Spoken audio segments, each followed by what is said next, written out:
Smart, you're on that side. Okay, right here. All right, at this time, we're going to welcome our head coaches. Joining us now is Ohio State Buckeyes head coach Ryan Day and Georgia Bulldogs head coach Kirby Smart. We'll start with opening statements with you first, Coach Day, and just give us your overall experience. How has Bowl Week been for you, and maybe how does that compare to other bowl trips you've had in the past? Yeah, it's been a great week for our guys. Got down here Christmas night and have had a great week. I think everything here has been very convenient for our players. Staying over at the Omni and then just making the quick trip over to Mercedes-Benz Stadium, right around the corner. A lot of times when you're at a bowl trip, you spend a lot of times on buses moving around. Didn't happen this week. We were able to kind of get in and out of places very fast. Our guys have enjoyed their time here in Atlanta, but had a great week of practice and certainly looking forward to this game. All right. Coach Smart, same for you. Tell your bowl week experience. Yeah, it's a tremendous honor to be in this bowl game. I've been a part of this bowl game multiple times as a player and coach. I think Gary Stoken and his staff do a tremendous job. First class in every phase of it. Our players have enjoyed Atlanta, a lot of them from this area. Very convenient, like Ryan said. I can remember bowl games where it's 30-minute rides, 20-minute rides from location to location. You never deal with that here. So the efficiency of things has been tremendous. I think the players have enjoyed some of the events they get to go to. I think that's key from an experience standpoint and, get their mind off the game some as well, especially early in the week. But we've had a good week of practice and excited and ready to go. All right, thank you, coaches. All right, let's get into some questions. Raise your hand. We'll get you a microphone. Please give us your name and affiliation and to whom you're addressing the question. We'll start right here in the front row on the right. Yeah, Brooks Austin, Dogs Daily. It goes to both coaches. The term physicality gets brought up a lot when Big Ten and SEC teams play each other. What does that term mean to you, and what does it mean to the success and the winning of this football game? I think physicality is part of this game, and it's a major part of every football game. I mean, when you look across the board, you do studies on these semifinals and final playoff games since the playoffs started. Physicality at the line of scrimmage has been really critical, and you look across the board, teams that run the ball well tend to win these games. Also, red area third down and explosive plays are indicators, but the line of scrimmage play and physicality, but physicality can be a lot of different ways. It can be on the perimeter, it can be on special teams, it can be a lot of different venues, ways of looking at it. And I got a lot of respect for both conferences because when you play in a bowl game, you get to watch the other conference all the way through. You get to see all these teams they play, and you have a lot of respect for the conference that you're playing. They have great physicality in that conference, always have, and we respect that. Yeah, I agree with everything Kirby said. That's the way the game's played. It's the game of football, and you have to play physical. And when you're playing in the CFP, certainly it's going to be the most physical game you've played all season. And the SEC is and the Big Ten coming together, like you said, for years, two of the most physical conferences there are out there. So it's everybody on the field. It's, like you got the perimeter game out there, you have special teams, you have the game in the trenches, you have to win your one-on-one battles, and that's what this game's all about. It's about running around and hitting people. So, that's to be expected in a game like this. All right, we'll take our third row on the far right. Bill Rabinowitz, Columbus Dispatch. For Ryan, kind of related to that, you used the term violent a couple times yesterday, which struck me. I get the sense that your team takes that personally, the idea that you feel like you got to prove that physicality, that violence. Can you just kind of address that?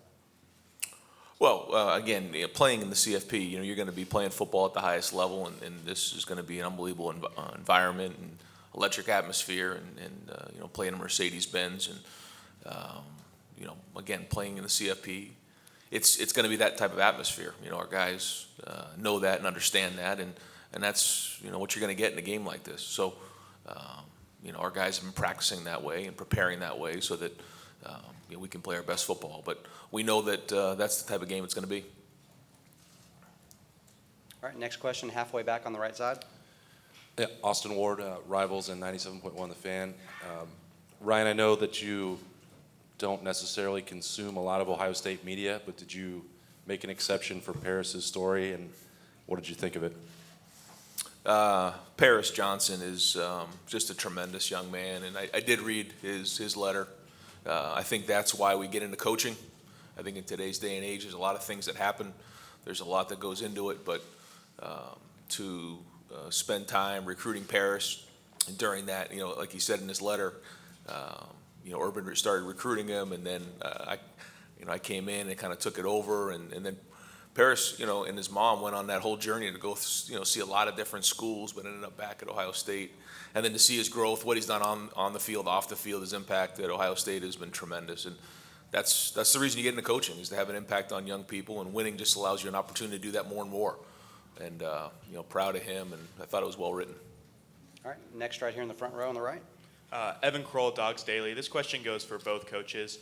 These two programs have a lot of history, and they are often in the same circles, recruit the same caliber of players annually in the top 5, but haven't matched up in a while. What does it mean to both of you to finally be able to step in between the lines and have these programs face off against each other?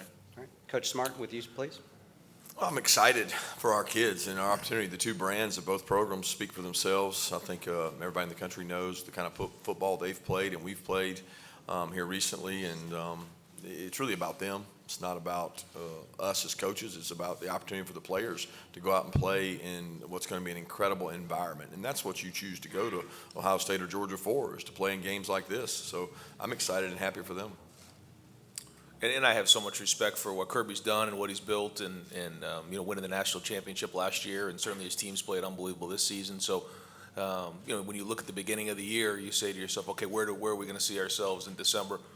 And this is the exact situation we saw ourselves in, and we knew that Georgia would be right here, and they do an unbelievable job of recruiting and coaching and playing. So, here we are. All right, next question, all the way back on the left side, please.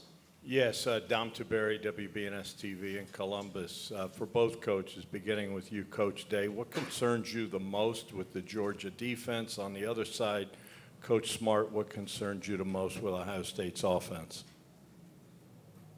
Yeah, anytime you get to this level of football, you're going to be playing against complete teams, and Georgia's defense is complete. They have really good players in the back end, very, very talented, highly recruited, and been developed at a high level with tremendous scheme. And then when you go into the front, athletic linebacker who can run sideline to sideline in their front is powerful. So, you see the statistics, you see the way they played all year. So they're a complete defense. But, when you get to this level of the CFP, that's what you're going to get, and that's the biggest challenge. So, we have to execute at a high level. All right, next one was over here. Okay, yep, there we go, back here. Yeah, Clay Hall, ABC 6, Fox 28, Football Fever in Columbus. To both coaches, could you talk about the standards and expectations of your respective programs and how you've adjusted to the pressure that's involved with that task? Yeah, there's always been pressure. So I don't know that there's an adjustment to pressure. There's just as much pressure from year 1 to year 7. The expectations don't change. We embrace that. The standards that are created through the players that play there. And we've had a really good leadership kind of over the last 6-7 years, and they've created a standard for the younger players to emulate. And that's going on now. I talk every day to our guys about, if you're a freshman or sophomore, find the guy you think works hardest and does it the right way and emulate him, and this success will continue. There's no entitlement, and you work really hard at what you do. But the standard doesn't change. Players change, and each year maybe your identity changes, but the standard doesn't change. All right, next right here. Ryan, could you speak to that? Sorry. Yeah, same thing. I mean, the expectations at Ohio State and Georgia are at the highest level, and we embrace that. Our players embrace that. That's why you come to Ohio State, is to be in situations like this and playing games like this and go compete for national championships. So we talk about that in recruiting. We identify those who look to achieve that and want to be elite, and then like Kirby said, in your team, you build that culture of passing down a legacy to the younger guys so that continues, and that's been going on here for a long time at Ohio State. Okay, third row on the right. Mark Weiser, Athens Banner Herald. Kirby, we saw you and your players doing yoga at the end of practice yesterday. Is that part of your typical game week, and what do you see as the benefit of it? Yeah, we've done that every Thursday the entire season, and we didn't want to change that tradition. The players have embraced it. We've cut practice on Thursday throughout the year to go down on their GPS numbers, and so Carolyn Ward, who her husband's one of our physicians, team physicians, she does the yoga, and the players really like it. It makes them feel better, a little more refreshed. So I think it's important recovery standpoint. All right, over here, fourth row on the right. Joey Kaufman, Columbus Dispatch. Ryan, we saw Mayan back at practice yesterday, and he wasn't feeling well early in the week. How's he look? How's he feeling the day before the game? Yeah, back to practice yesterday, so he'll be ready to go. Here we go. Hey, Allison Mastrangelo, WSB in Atlanta. Kirby, we keep talking about how some of your guys have been here before. So what have you seen from the guys that have kind of been through this playoff run? And maybe we've noticed maybe leadership, characters that you've seen from them this week. Yeah, I think the guys that came into this season as leaders that had played quite a bit, they've been that way throughout. I don't know that it's been any different for the 28 days since our last game. They certainly have a lot of experience, but I don't know that there's an Ohio State player or a Georgia player right now that doesn't have experience that's played in 12 or 13 games. The season is your experience. And coming into this season against Oregon, I would have said we were an inexperienced team, but we have experience now, and so do they. So you draw on those experiences of playing your interconference rivals, and we both teams have done that. Third row on the left here. Doug Lesmerises, Cleveland.com for Ryan. I know you're focused on your game, but there's two Big Ten teams playing in semifinals. That idea, what have you seen from the Big Ten in your time as a head coach in terms of the overall level of play? And what do you think it means for the Big Ten to have both Ohio State and Michigan in semifinals this year? Well, I think it's very important for the conference to have two teams in the CFP. I think the level of play in the Big Ten has improved, over my time as the head coach. Week in and week out, you have to bring it. And the challenge is that you play 9 conference games in the Big Ten. So, there's very good coaches, very good players, the very physical conference. And so, you have to be able to sustain throughout November because of the 9 conference games. And for some teams, they play a non-conference. That's really 10 conference games that you play. And with the physicality of the conference, I think it's deserving to have 2 teams in the CFP. All right, next we'll go front row on the right. Yeah, Brooks Austin with Dogs Daily. It's for both coaches again. You guys are obviously strangers on the field, but you bump heads all the time on the recruiting trail. C.J. Stroud most notably, Kojo Antwi, Damon Wilson as of late. What have you learned about your opponent, I guess, on the trail, and maybe something you admire or have taken from them? All right. Coach Smart? It's a tough question. When you're recruiting against someone, you don't take much from them in terms of style of play or anything else. Respect would be the number one thing that I have for people that we recruit against and play against. You mentioned C.J. Stroud. What a tremendous young man. I was so upset at my assistant when I had to fly all the way to California to go out there. I was like, are you sure we're going to have a chance? And we went out there, and it wasn't my favorite travel trip when I had to go all the way to Cali, but it was worth it when you got to sit down with that young man and his mom because he was very impressive, and he returned that trip to come back and see us. And usually when you get him on your campus, that means you have a shot. And I certainly enjoyed getting to know him and the relationship with him because of the young man he is. But as far as what you learned about the other team and other programs through recruiting, I don't think there's a lot there. All right. Coach Day? I would just say I think Kirby and his staff do a great job of working at it. I think when you have such great players in the state of Georgia, the easy thing to do would be just to assume you're going to get those guys. They don't do that. They work really hard at it. They grind at it. They no stones unturned. So when you're recruiting against Georgia, you got to bring it, and they do a great job of that. All right, all the way back on the left here. I'm Finn with Omni Hotels and Resorts. For many high school students, playing football at a college level is a dream opportunity. What advice would you give to upcoming recruits looking to be recruited by a big program? Coach Smart? Play hard, get seen, It's important that you understand what it takes to play at this level. I wouldn't kid you and tell you that it's going to be all intangibles, because there's a physical nature of these two teams that some high school student athletes aren't blessed with. And they can do everything right, and they may never play at Georgia or Ohio State, but they can play somewhere. And there's enough football out there that everybody has an opportunity if they present themselves the right way and they work hard enough and persist. I mean, nobody thought Stetson Bennett would be where he is today when he was coming out of high school. Coach Day? Agreed. I think in the recruiting process, sometimes we call it Disneyland recruiting, like everything's going to be great when you go to school. The truth is there's twists and turns along the way, and everybody has their own journey, so that a big part of going through the process of college is working through adversity and tough times. And so I think a big part of going through the process is choosing a school that's going to develop you at a high level in all areas of your life. Certainly there's the football part of it, and that's a big part of the experience, but there's a lot more to it than that. So in today's day and age, there's a lot of new changes and a lot of things going on, but to focus on the things that matter, I think, is critical. All right. Middle row on the aisle. Yeah, question for Kirby, Connor Riley, Dog Nation.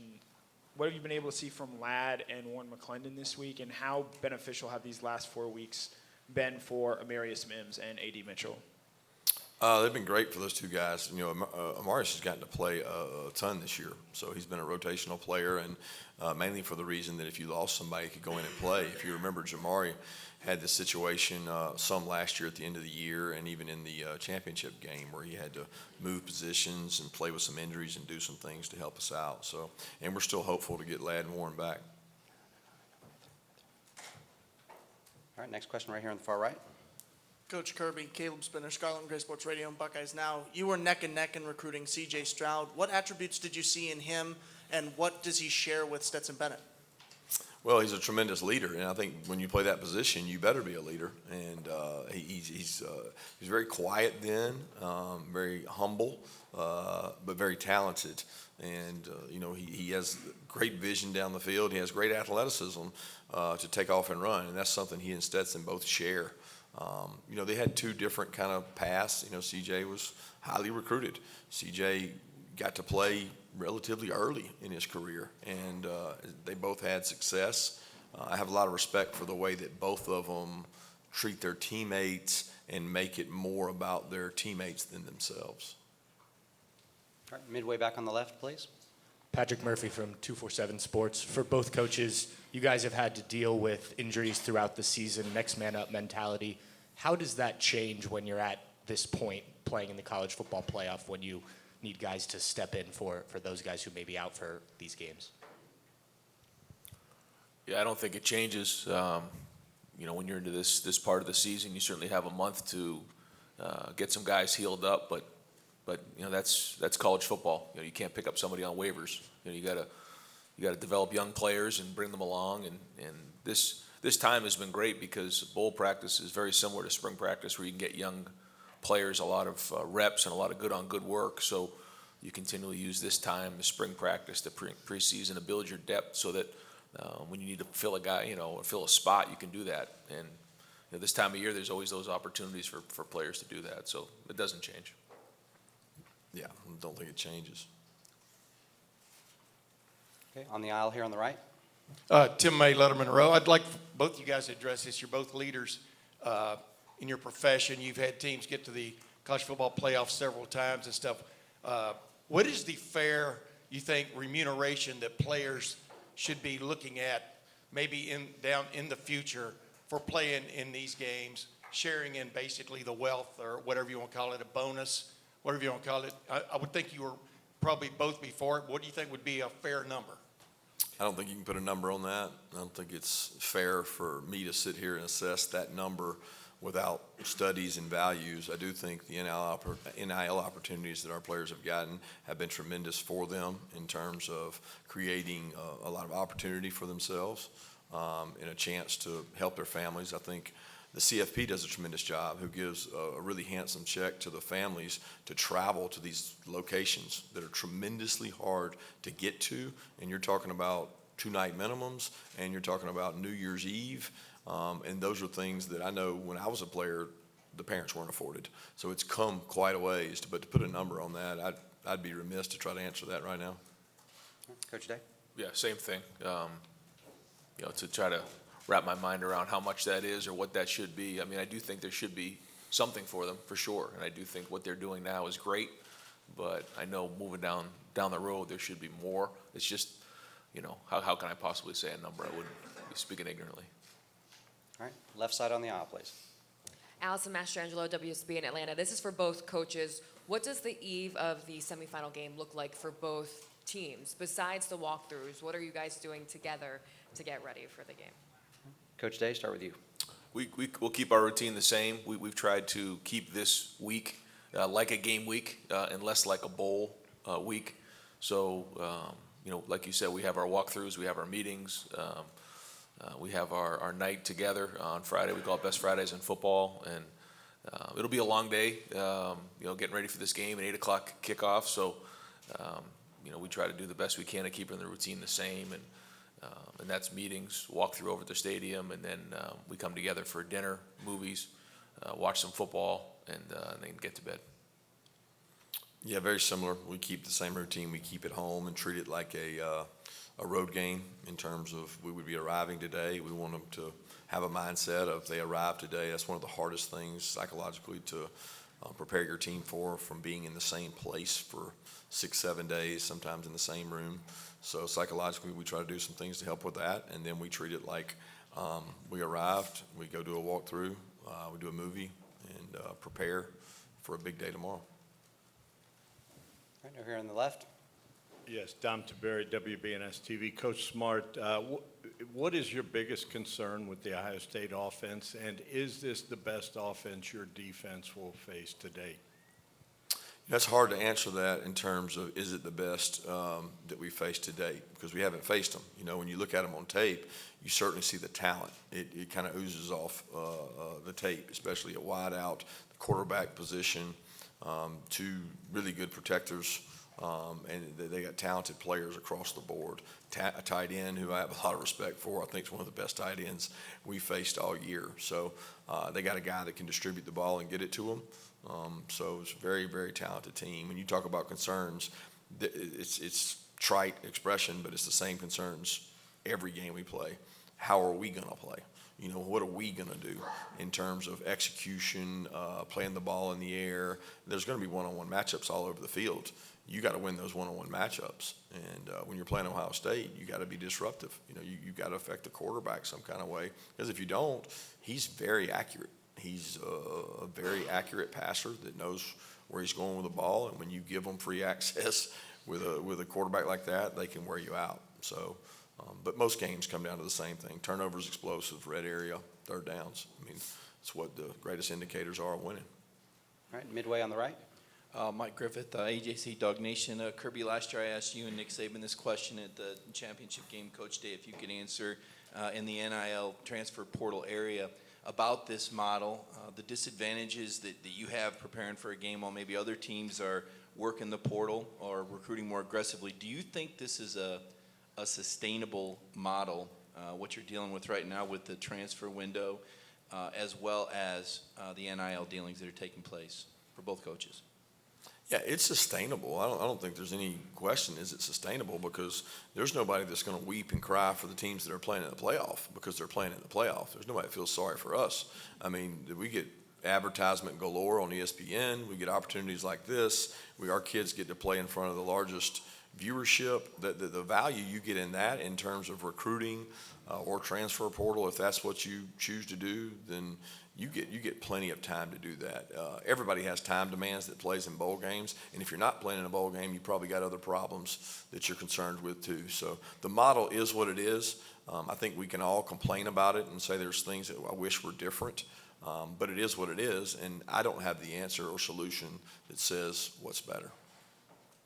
I agree with everything Kirby said. The best recruiting is winning. So, I think that's one of the best things about being in this situation is you get all the exposure for recruits and their families to see.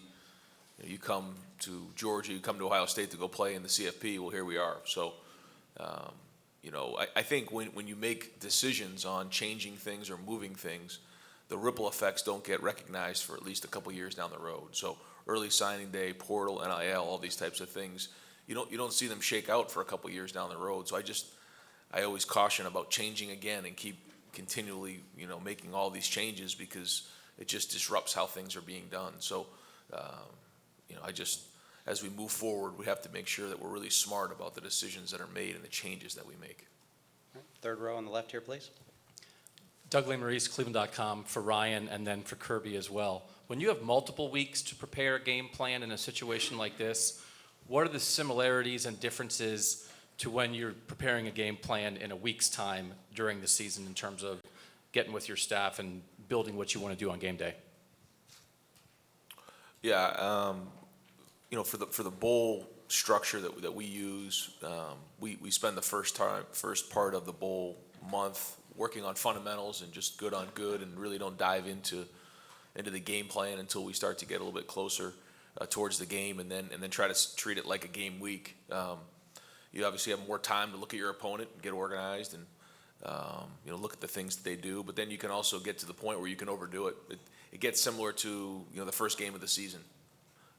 But at the end of the day, it's going to come down to fundamentals and who's going to play harder, who's going to execute, at the highest level. But we try not to, start the game planning too early, because then, you start to, get too much involved with the scouts, and you don't get good on good work, because it'll come down to fundamentals. Yeah, very similar to Ryan. A lot of it hinges on where Christmas falls and where your bowl game falls, or your playoff game in that situation, because you're going to have a time there that you'd like to get a little break. I think the psychology of the players after 13 games, 14 weeks, you got to be careful.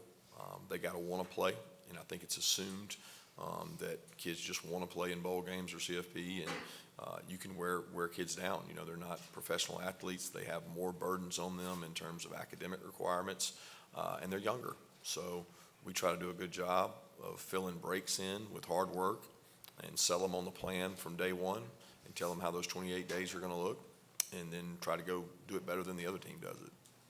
All right, midway on the left, please. Maria Martin, 11 Alive here in Atlanta. Kirby, this is for you. When you think about how Stetson has grown and developed within your program, what's the biggest thing that you reflect on and what you're most proud of? The biggest thing that what? That you reflect on and what you're most proud of in his growth and development.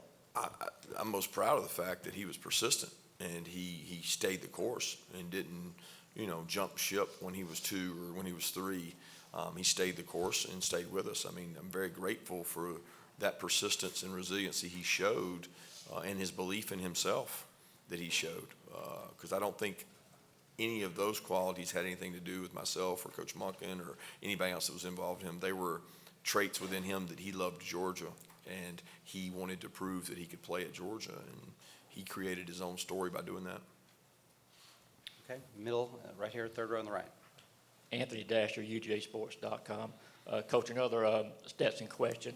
How has his practices been leading, the days and weeks leading up to this game? And as his head coach, what kind of comfort level does it give you, knowing he's been through so much in his career, played in this thing obviously last year? He's been very consistent in his practices. You worry sometimes when guys go off to events and award shows, the walk-on award, the Heisman finalist, and doing all those things. But, they don't affect the guy that's 25 years old probably the same way they do a kid that's 18 or 19. He's very grounded in what he does. He's had great work ethic. I think the quarterback position is easily the most critical factor in a game, because the way offenses are now, they put so much decision-making on the quarterback, pre-snap, post-snap.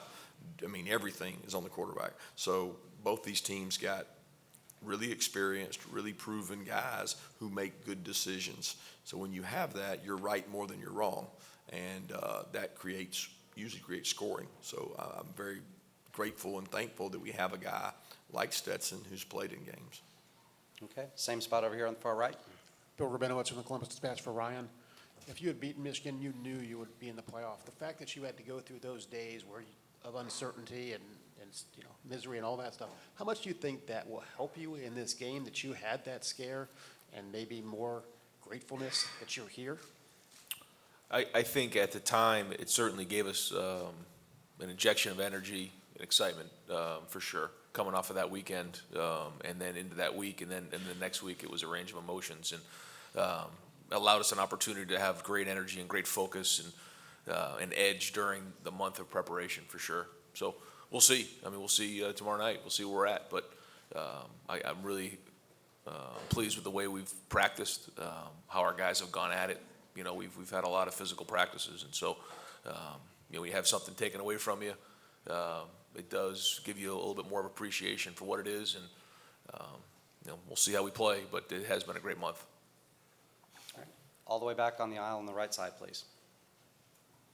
Hi, Jared Smalley from NBC in Columbus. Ryan, for you, in the days and the weeks since the last game of the season, you and some of your players have referred to the amount of pressure that you felt in that final game and the way it may have affected the performance in that game. And I'm wondering the message you've had to your players to avoid the word pressure and to try to get them to play loose and to their most natural athletic ability in the biggest game they'll play. Well, I just think, you know, you go back to your training. You know, you can't focus on things like that. You know, what it comes down to is just playing, you know, hard in practice and then going back on your training once you get out there and playing physical with your teammates. And there's going to be good plays, there's going to be bad plays. But just going out there and looking up at the scoreboard at the end of the game, and that's what we're going to do in the game. We're just going to play as hard as we possibly can. There'll be ups, there'll be downs, there'll be twists, there'll be turns in this game, but play as hard as we possibly can. And you know, you can't worry about things like that in a game like this. All right, right here on the second row.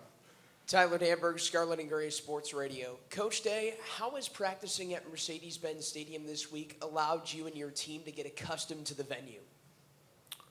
Well, it's a great stadium. It's a great venue, beautiful stadium. And being there for the week is, you know, what you try to do is you try to make it your own. You try to say, okay, this is the Woody right here. This is where we come out and we run out of the Woody every day. And, you know, you try to make it a game week. You try to make it as much home as possible. I just think, you know, you practice it indoors for the whole month, and then you go there just throwing and catching, you know, the punts, things like that, the contrast against the ceiling. So it takes a couple days, but other than that, you know, it'll be a lot different with a packed house tomorrow night. All right, we've got time for a few more. We're going to go next right here on the far right. Caleb Spinner, Buckeyes Now, Scarlet and Gray Sports Radio. To both coaches, this could be your final appeal to recruits in terms of what your guys are able to do on the field. What are you looking to send them in terms of a message of why they should come to your school? All right. Coach Smart, start with you, please. I don't really think of it as a recruiting appeal. I think of it as a service to the kids who are with us. And the guys that are with us and have given so much, and I look at guys across the board, whether it's Cedric Van Pran or all these leaders, Kenny McIntosh, who waited his turn behind all these phenomenal backs. And I look at it as an opportunity to go out and play well for them. You know, most of recruiting for this season is done. I know you're always looking to next year, but, you know, what those kids see in one game, it'll be a small window. I do think it's important that we do this for the guys on our team, not necessarily for the recruits. Yeah, I would say recruiting never ends, but this game is about these players.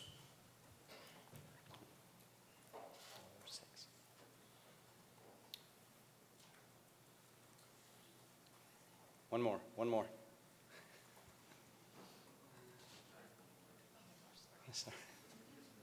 We'll get there.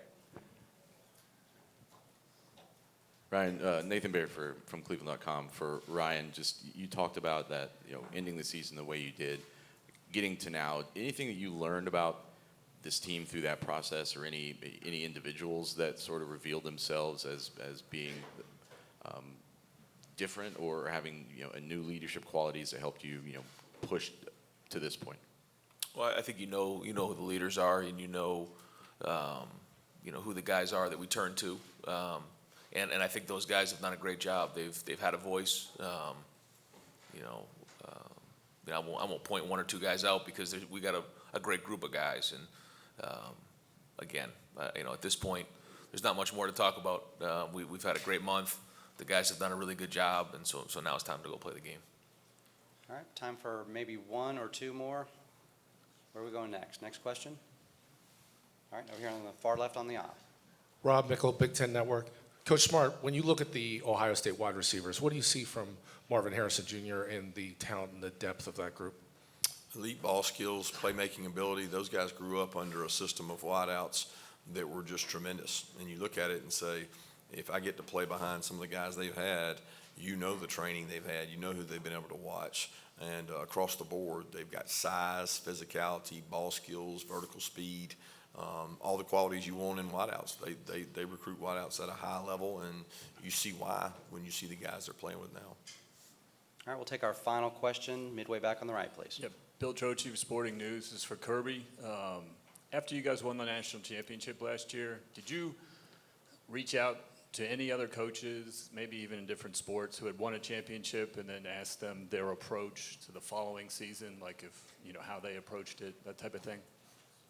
No, we have a couple in-house sports psychologists that we talked about how the mighty fall and some business structures, you know, the blockbuster model and some different models where, you know, ego got the best of organizations in the business world, the corporate world, but didn't reach out to many coaches. I had experiences at Alabama, and I knew the kind of year it would be. It's always a little tougher to bring everybody back to home base. It was much easier for us this year because we had so many players leave, and we had a hungrier young team. All right, gentlemen, we'll wrap it up there. We will do a quick photo opportunity. If you guys could just stand up here behind the trophy, Gary.